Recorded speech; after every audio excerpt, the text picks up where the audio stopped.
because it's just easier for them to maintain 1 or 2 operating systems versus like fucking 20, okay? That's basically the idea. So when a hacker exploits a Windows XP box, they will then launch everything imaginable to gain persistence, gain control, and in Eric's case, when he had ftp.exe running, they're not only trying to take over your box for nefarious purposes, but if they can steal all your information while doing so, that's just the cherry on top. Now, obviously, if you have any form of protections, even if you go back to the ad block video where I showed you how to set up network-wide ad blocking, all these things add up to protect you from hackers in general. Look, Windows XP, again, this is connected for over 2 hours at this point. This box is still safe. Having the most base level of connections gives you actual security. But of course, in Eric's case, when he was making his video, he connected an unsecured box right to the internet, basically turning it into the nicest access point for a lot of these script kiddies and entry-level Russian hackers that you would find sitting on the internet, constantly prying for any weakness that would exist.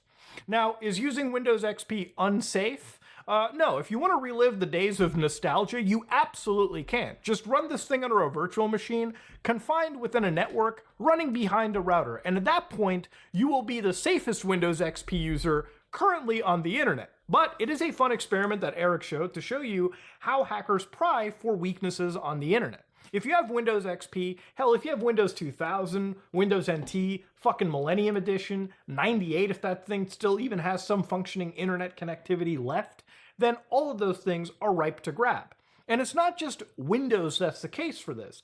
I would wager that if you connected older versions of Mac OS X or even older systems or older versions of Linux, older packages, you might be just as susceptible as Windows XP users are in general. Again, the whole point of this is to just keep your shit updated, and then you'll never have to worry about this, okay? So for anybody thinking, damn, Windows XP is just dangerous to use, basic protections will keep you safe. Eric's video was designed in a manner to show you exactly how unsecured you can be, which isn't too far off from how people, again, once connected their actual systems to the internet in general. But yeah, don't connect old Windows to the internet, okay, directly. That's a fucking recipe for disaster. If you like what you saw, please like, comment, and subscribe. Dislike if you dislike it. I am out.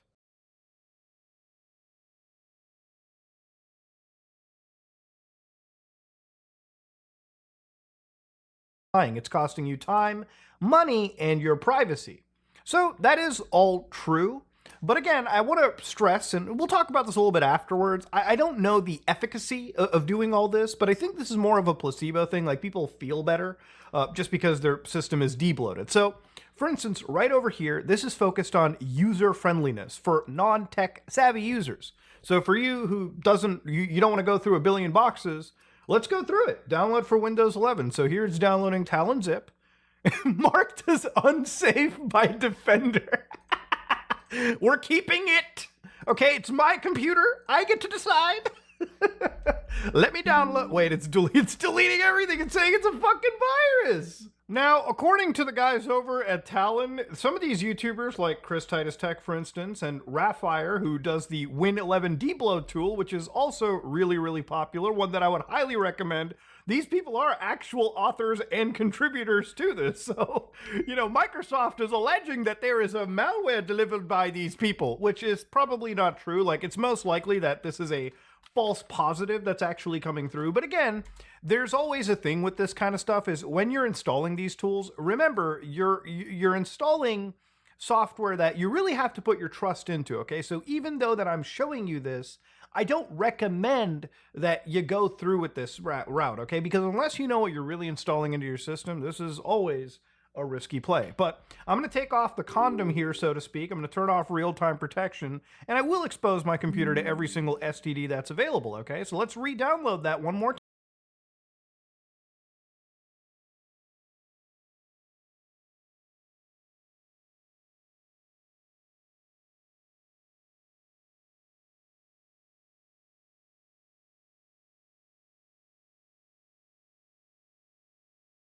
time. And let's slap that. Oh, look at that.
I have to ask this. I'm sorry, I hate to interrupt you. We have a question we want to ask about what happened to you in 2016 with this Bernie Bros movement, where your followers are seeing they have a racism problem, a misogyny problem. Do you think that's a super PAC thing behind that?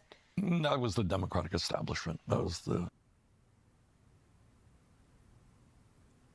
Finally, so old that you don't give a fuck and you just say it. Fucking finally. Yep. Oh, wow. Okay. You know, that was just, they were sitting there. We had a lot of young people. We had people of color, and you know, they create this kind of myth with the help of the corporate media and all that stuff. You know, it's kind of interesting to that. Isn't it crazy how he's basically saying the same shit? Like, that's it. It is same shit that Republicans say about fake news. He is saying the same exact fucking shit. So you admit he's a sellout? He still stands with them today? Well, he's a pragmatic person as well, right? So, like, do you choose the lesser of two evils? Maybe you do. Maybe you don't. I don't think there's a right option, but I don't think doing that makes you a sellout. Note is during this election, the podcast space, which the Democrats largely avoided, they feel had some influence in the election, and they started to label us the podcast bros and said that we were sexist and we were racist and bigoted. It's almost like it's the exact same strategy to get you out of there. Yeah, that's what the liberal elite China does. They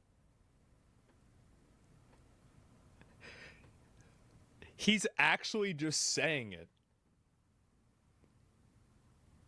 Oh my God. He just fucking says it.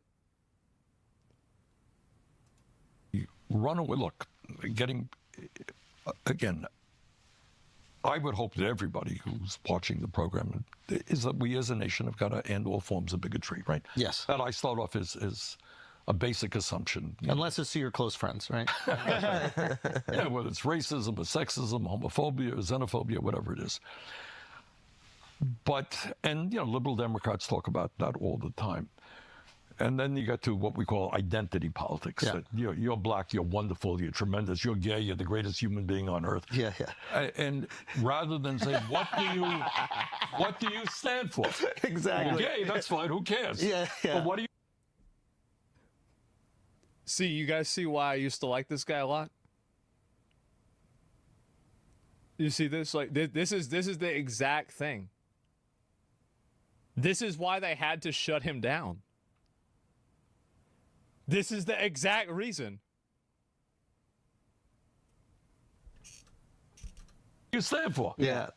You know, is every gay person brilliant and wonderful and great? No, of course not. Everybody's a human being. Yeah. Yeah. So the issue is what you stand for, which gets you back to what we discussed earlier, class politics, in the sense of which side are you on?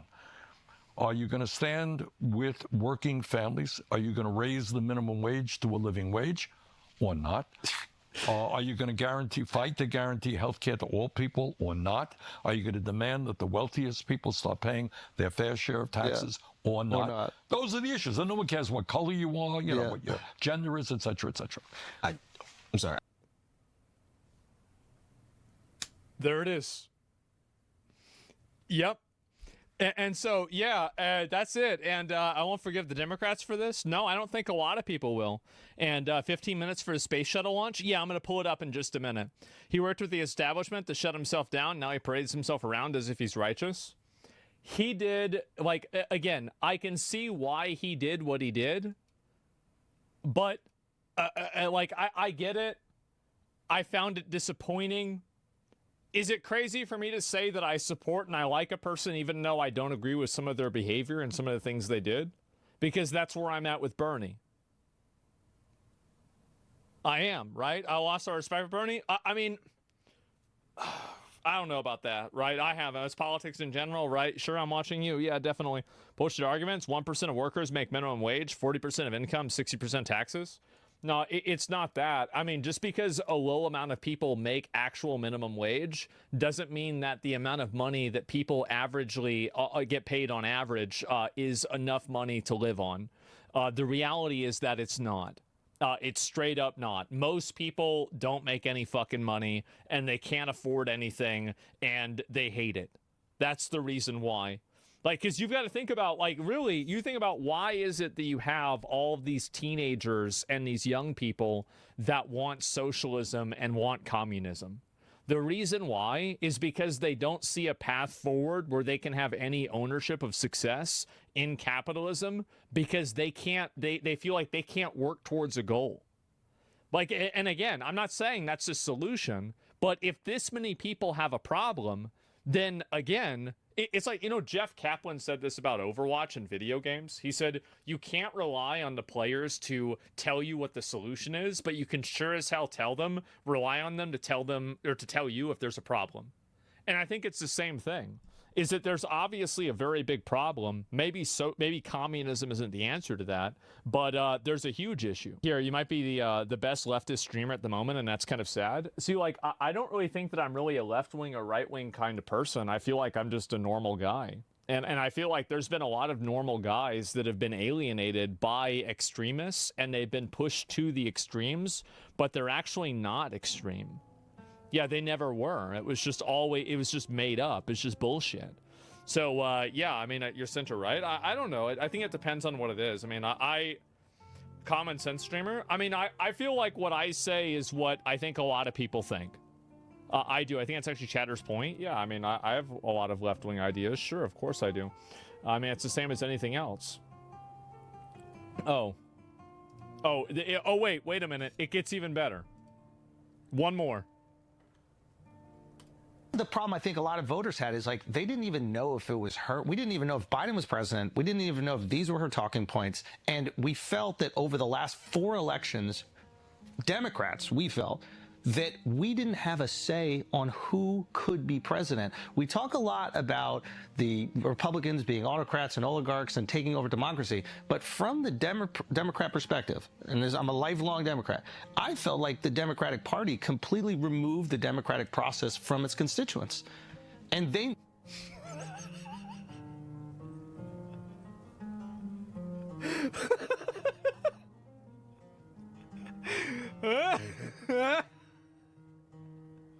Well,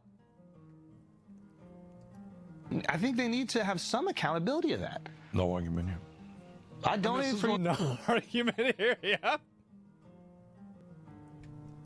I mean, I wanted you to, like, 2016, I was like, this is going to happen. This guy's going to do it. And it felt like they stole it from me. And I'll be honest, it broke my heart when you supported them.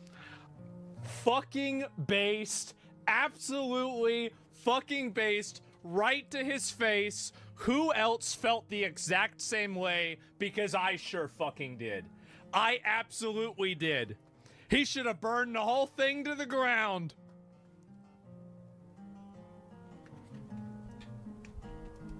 Look, but you have, in the world that I live in, you got a choice.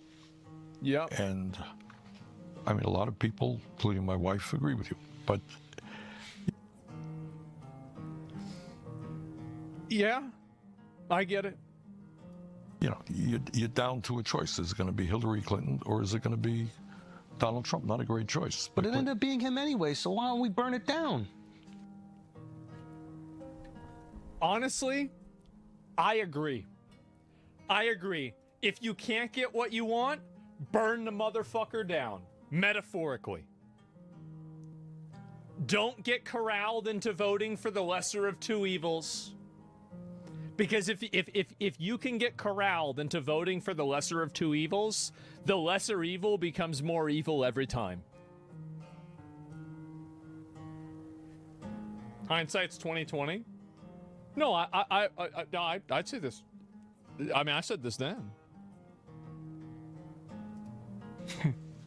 Well, because it's easy to say burning it down means that children are not going to have, you know, food to eat, that the schools will deteriorate, people will not have health care. I got it. And I'm an elected official. I got to represent the people. That's fair. And I can't turn my back on. But then could we not And also? you can see what he's saying. You can see what he's saying. I disagree with it, right? But like, I can see what he's saying. I don't think that, like, this isn't. It's not a black and white issue, right?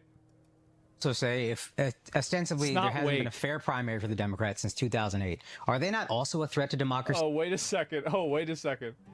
It does. Yeah. Yeah, it does. Damn, that's crazy. Okay, here we go. Could we not also say if ostensibly there hasn't been a fair primary for the Democrats since 2008, are they not also a threat to democracy? We often hear. Fair enough. That is. Nah, you said yes. They're not also a threat to democracy. We often hear. Fair Yes. enough. That is. Yeah, I'm not going to argue with that point. Wow. Real questions? Isn't it crazy how... Isn't it insane? This is the reason why people are watching podcasts more than mainstream media. It's because these guys are asking, like, fucking exactly. Fucking exactly. Why not, like, if you're gonna lose anyway, why not burn the motherfucker? Exactly, these are real questions, yes. You never hear these questions on TV? No, exactly. Watch the whole podcast.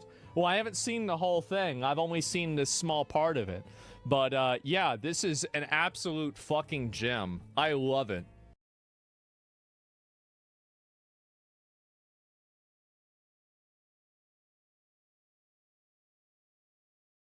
Check out the IGN review for Arc Raiders. They praised Marathon, but completely shitted on Arc Raiders, but even compared it to Fortnite. It couldn't have been that bad, right? IGN Arc, Jesus, it's #1 result. So this is the first preview.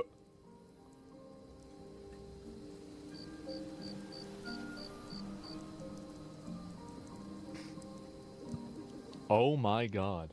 That's, by the way, that's not a good ratio. That's a bad ratio, very bad ratio. Nobody likes that ratio. Aggressively archetypical, the extractionist extraction shooter that ever extracted. It's one of the least surprising games I've ever played, holding so much in common with its inspirations they're almost comically. By the way, I don't understand how this isn't like some kind of, like, this is the kind of stuff to me that makes me feel like I'm living in a simulation. When you have your, like, this is #1, this is absolutely, and Jared, you are going to get roasted on this. Your last name is Jared Petty. And you are using the most millennial, like, this guy, is this guy a writer for Borderlands 4? How many Funko Pops do you think Jared owns? Does Jared have Blue Sky? Petty Command, he actually has. Oh my God.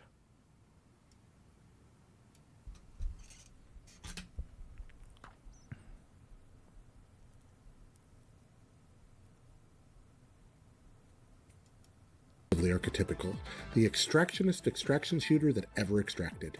It's one of the least surprising games I've ever played, holding so much in common with its inspirations they're almost comically indistinguishable. For preview purposes, this is a very good thing. If you enjoy other games about scavenging goods while avoiding PvE foes and robbing PvP humans, you're probably going to like Arc Raiders. If you don't, then there's likely nothing new here to tempt you. This is a game. So let me get this straight. If you like this genre of video games, you're going to like this video game.